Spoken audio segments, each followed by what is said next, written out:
English बोलता है वो आधी आधी रंगी आके हैप्पी बर्थडे के भाई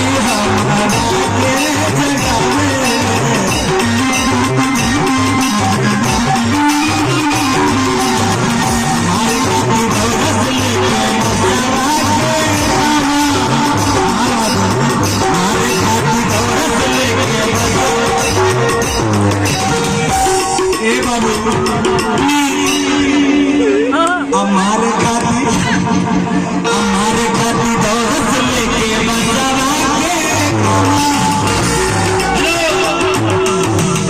ये गाना में रोल है वो हकीकत कर रहा है जी।